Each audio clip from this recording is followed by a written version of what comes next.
sahabat anak Indonesia, hari ini Komnas TV Anak hadir di salah satu tempat di daerah Sukabumi. Nah, hari ini yang kita akan kunjungi adalah RKV Indonesia. Nah, sahabat anak Indonesia, literasi merupakan hal yang penting dalam hidup manusia. Namun sayang, sifatnya yang penting tersebut tidak selaras dengan fakta di lapangan. Berdasarkan data Survei Sosial Ekonomi Nasional yang dikeluarkan BPS, tercatat presentasi jumlah penduduk buta aksara sebesar 1,78%. Tak hanya itu, di negara kita yang mayoritasnya penduduknya beragama Muslim, tercatat masih banyak, ternyata jumlahnya 65% masyarakat Indonesia masih buta huruf Al-Quran. Hal ini harus menjadi perhatian agar presentasi masyarakat Indonesia yang buta huruf Al-Quran bisa menurun.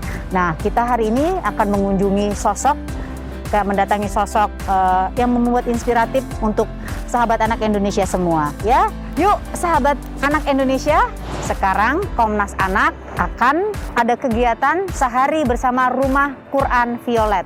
Kita saksikan sama-sama ya. Ya, enak banget ini, suasananya sejuk. Jadi kayaknya bikin anak-anak ini betah tinggal di sini ya. Terus nggak ada kebisingan, bisa fokus untuk belajar. Luar biasa.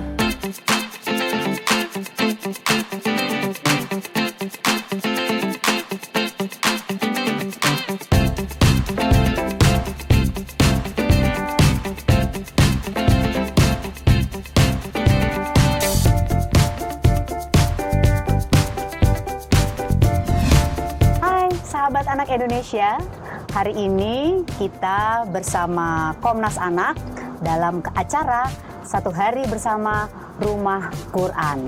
Nah, kita hari ini sudah bersama satu sosok yang inspiratif. Mungkin nanti di saat kita bincang-bincang ada hal-hal penting yang sahabat anak Indonesia bisa mengikuti atau bisa menginspirasi dimanapun Anda berada. Sahabat anak Indonesia, hari ini Kak Lia mengajak kalian menemui sosok yang inspiratif, yang mungkin mempunyai solusi untuk mengentaskan permasalahan anak bangsa saat ini, yaitu anak-anak yang mungkin saat ini masih belum bisa atau belum tahu, belum hafal tentang Al-Quran. Nanti kita akan berbincang-bincang dengan sosok yang inspiratif satu ini. Yuk, langsung saja kita temui beliau yang sudah hadir di acara Komnas Anak sehari ini.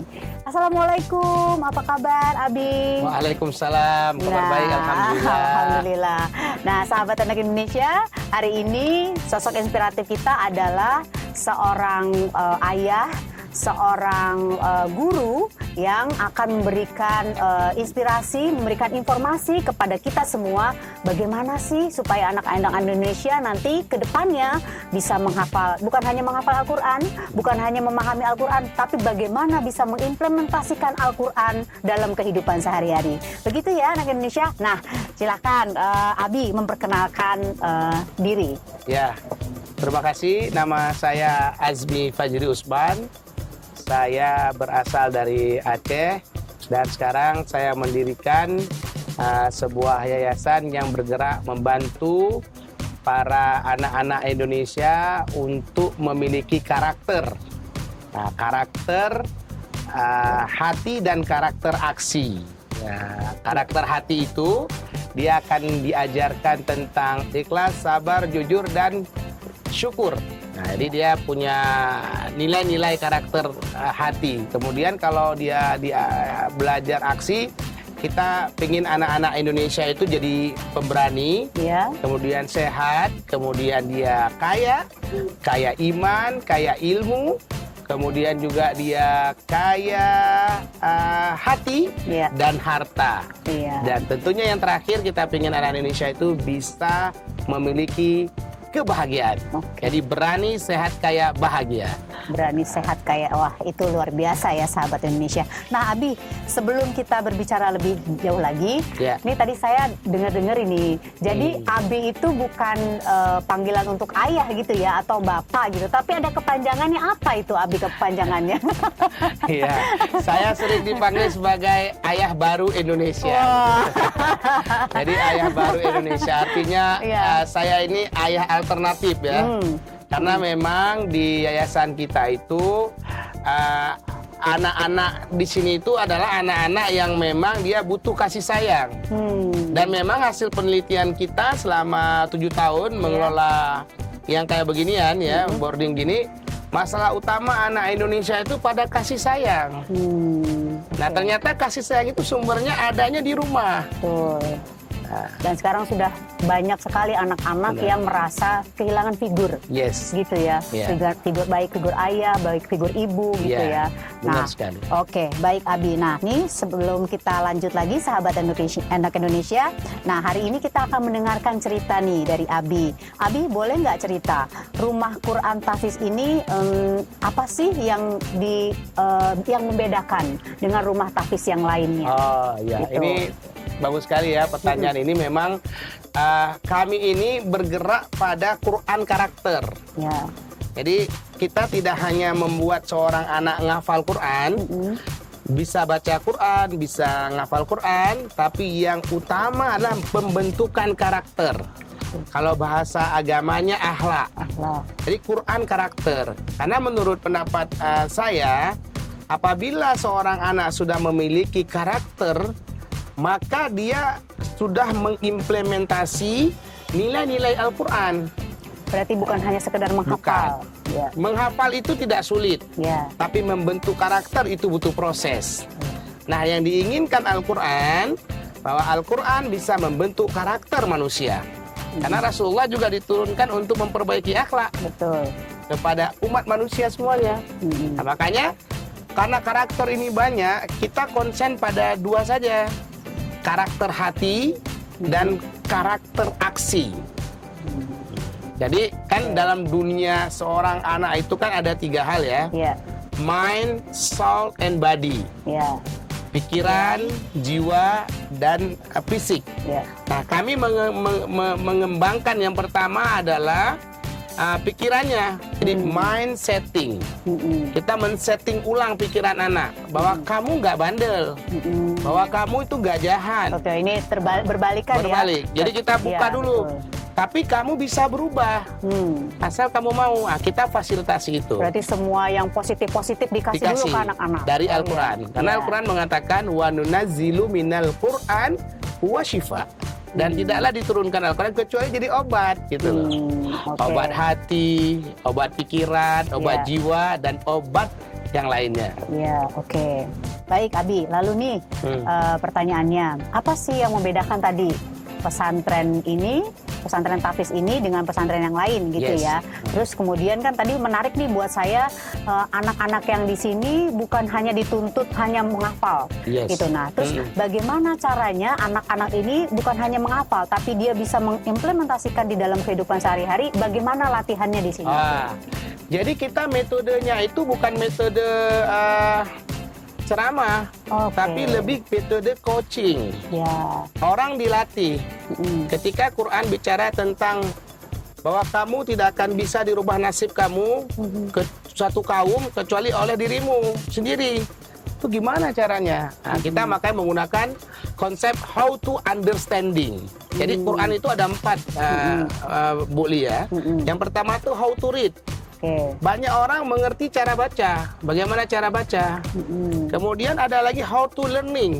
Dia ngerti baca, lalu dia belajar tafsir. Nah, tapi yang banyak di kita umat Islam itu tidak mendalami namanya how to understanding. Dia ngerti tafsirnya, lalu implementasinya secara lapangan tuh gimana? Nah, makanya kita buat. Maka konsepnya pelatihan, bukan ceramah. Misalnya, berlatih anak untuk bisa jujur. Maka kita buat pelatihan jujur. Pelatihan jujur itu bisa dibuat. Nah, sumber jujur itu dari mana? Dari sabar. Sumber sabar dari mana? Dari ikhlas. Nah, bagaimana contoh pelatihannya? Contoh sederhana ya. Siapa di antara kalian yang hari ini mau dapat pahala yang banyak? Itu kan narasi, Bu. Nah, tapi siapa hari ini ingin dapat pahala, lalu Allah sayang, lalu kalian dapat reward yang bisa kalian buktikan langsung. Coba lihat sampah di sekitar kalian. Nah, siapa yang bisa ngumpulin sampah lebih banyak, itu bahagian dari kasih sayang Tuhan. Nah, Allah menyayangi itu. Dia ngambil, dapat dia sampah kan? Nah, jadi awalnya dia keterpaksaan, kemudian dia menjadi kebiasaan. Itulah yang tugas kami tadi, men-setting pikirannya, mengelola hatinya, jiwanya, membuat aksi lewat fisiknya gitu. Berarti bukan hanya ucapan, tetapi Tidak. langsung tindak nyata dari anak-anak Iya, yang itu yang kita terus latih. Oke. Nah, Abi saya mau tanya lagi nih, terus kegiatan yang ada di pesantren ini seperti apa? Dari mulai mungkin dari anak-anak bangun tidur sampai terus kemudian anak tidur lagi, seperti apa kegiatannya? Yang pertama, kami ingin meluruskan bahwa kami bukan pesantren, tapi kami komplek rumah-rumah perubahan. Karena konsep kita adalah konsep bahwa orang hebat itu lahirnya dari rumah. Nah, al-baiti jannati, rumahku surgaku. Nah, jadi konsep kita, seorang anak kita latih jam 2 dini hari sampai dengan jam 6 dia belajar tahajud.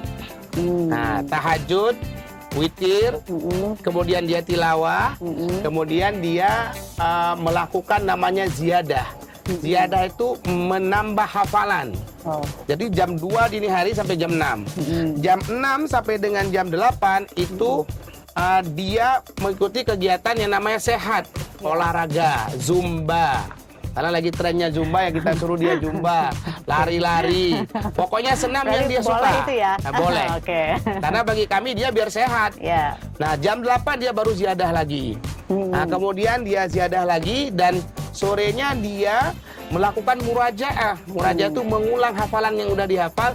Dan kemudian menjelang malam hari dia melakukan namanya diskusi, forum grup diskusi, mendiskusikan masalah-masalah. Kenapa sih hari ini aku hafalannya lambat? Kenapa aku hari ini kok nggak mood? Nah, itu dibantu oleh pelatih. Jadi tugas pelatih di samping mengelatih juga memfasilitasi. Itu di tahun pertama, di tahun kedua dia akan diberi skill. Jadi Quran dulu, baru skill kemudian.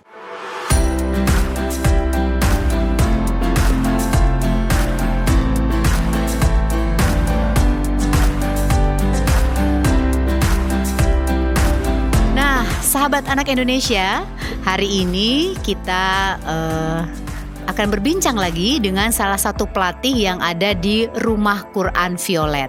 Nah, nanti kita akan mendengarkan sebagai pelatih kira-kira ada apa sih yang bisa kita dapatkan inspirasinya. Oke, kita langsung saja berkenalan ya dengan salah satu pelatih yang ada di Rumah Quran Violet. Assalamualaikum.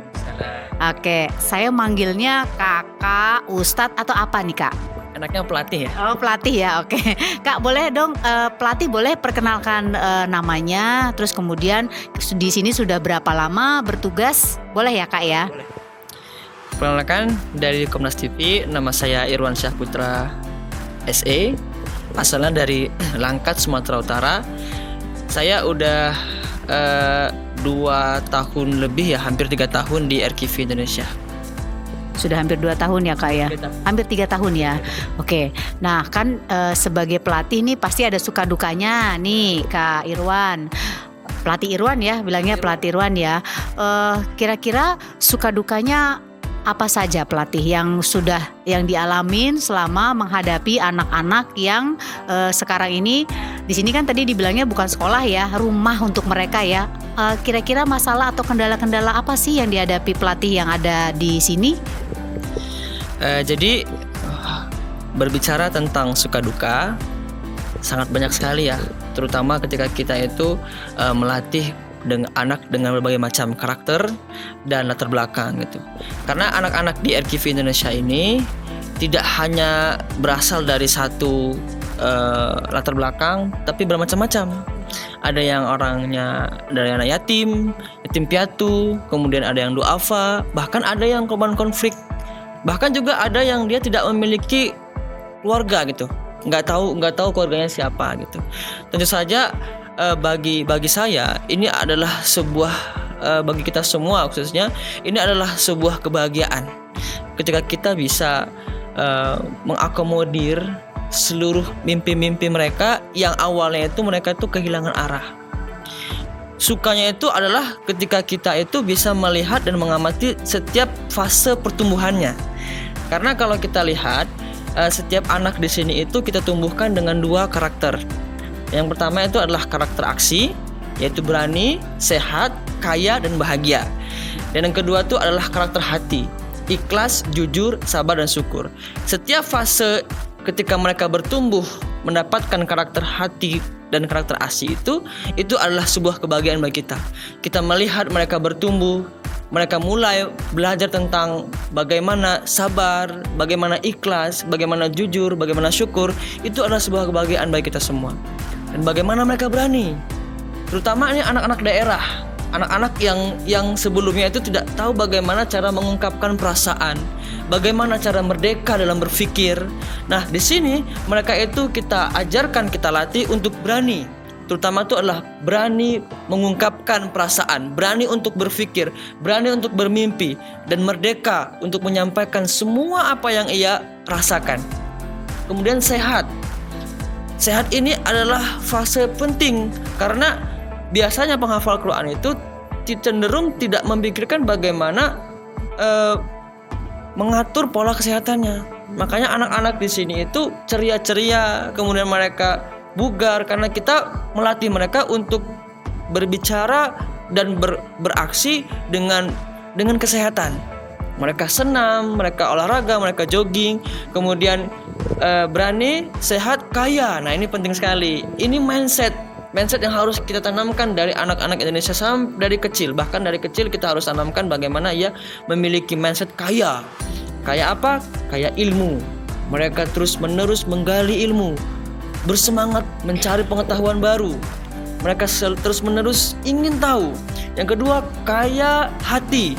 Kaya hati mereka itu punya empati dengan teman-temannya. Mereka suka bersosial, mereka suka membantu. Kemudian ada yang namanya kaya harta. Nah, kaya harta ini kita ajarkan juga supaya mereka itu punya motivasi untuk membantu orang lain. Nah, dan yang terakhir itu kita ajarkan mereka itu untuk bahagia. Nah, bahagia ini kan definisinya banyak sekali. Jadi bahagia ini adalah hasil dari akumulasi berani, sehat, kaya bersama Al-Quran. Akhirnya mereka semua ketika ini tercapai, mereka semua menjadi pribadi-pribadi yang bahagia. Kalau saya rasa sedihnya tidak ada. Gak ada sedihnya anak-anak. Ya, kalaupun ada itu sedih yang lahir memang dari internal sendiri ya. Dan itu juga menjadi tantangan kita di pelatih, bagaimana kita bisa menyelesaikan permasalahan pribadi kita. Supaya kalau kita itu melatih, jangan sampai nanti hasil dari didikannya itu, hasil dari pelatihannya itu justru tidak sesuai output. Makanya pelatihnya juga harus selesai dengan dirinya. Bagaimana kita mengajarkan mereka tentang keberanian, tentang kesehatan, tentang kebahagiaan kalau kita sedih? Nah, jadi saya kira itu tidak ada kesedihan. Ya, sahabat anak Indonesia. Nah, di Komnas TV Anak satu hari ini, kita di Rumah Quran Violet, kita akan berbincang-bincang dengan salah satu siswa, atau salah satu murid yang ada di sini. Kita akan tanya kira-kira pendapatnya apa sih selama dia belajar menimba ilmu di Rumah Quran. Namanya siapa? Muhammad Belva. Muhammad Belva, panggilannya? Belva. Nah, panggilannya Belva, unik ya. Namanya Belva. Oke, kamu berasal dari mana? Aceh. Aceh. Sudah berapa lama sekolah di RKV ini? Kurang lebih 3 tahun. 3 tahunan udah. Sejak usia berapa? Udah dari usia 12 tahun udah di sini. 12 tahun sudah di sini. Berarti sekarang usianya 15 tahun. Nah, terus kemudian kalian mau tanya, kamu kan sekarang berarti di sini dari 12 tahun berarti lulus SD ya? Ya, lulus SD. Sekarang kelas 1 SMA. Kelas 1 SMA. Oke. Nah, kalian mau tanya panggilannya Belva. Hah? Belva ya. Oke. Belva, Di sini kegiatan yang kamu senangi apa sih?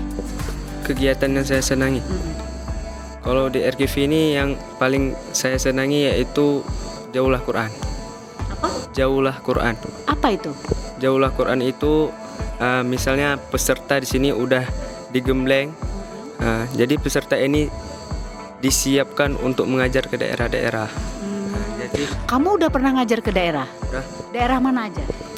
kalau saya sendiri udah ini kemarin baru balik dari Toba. Total saya Jauhlah selama di RKV ini udah 6 daerah. 6 daerah yang sudah kamu datangin. Terus kalau kamu datang ke daerah, apa tugasnya di sana? Mengajar. Mengajar. Ngajar siapa? Ngajar anak-anak Indonesia. Kan 65% anak Indonesia ini rata-rata buta huruf Al-Qur'an. Jadi tugas RKV Indonesia itulah kami dikirim ke sana untuk memberantas buta huruf Al-Qur'an itu. Terus caranya datang ke sana itu anak-anak dikumpulkan atau bagaimana? Pas kamu datang tuh ngapain aja Belva di sana? Yang pertama ya kita silaturahim kan sama sama kepala desa. Kepala desa. Kepala desa. Jadi disitulah Kamu memperkenalkan diri. perkenalkan diri kami dari lembaga RKV. Dan habis itu nanti ada pertemuan. Nah disitulah nanti kami merekrut santri. Merekrut santri. Nah, Berarti anak-anak yang kamu ajarkan itu dari latar belakang yang berbeda-beda. Usia berapa yang kamu ajarkan membaca Quran? nggak tentu. Nggak tentu. Nggak tentu. Kadang-kadang ibu-ibu juga. Oh, kamu ngajar ibu-ibu juga? Oh, gimana? Lebih susah ngajar ibu-ibu apa lebih susah ngajar anak-anak? Lebih susah ngajar anak-anak. Oh, lebih susah ngajar anak. Kalau ibu-ibu kan udah misalnya udah terarah.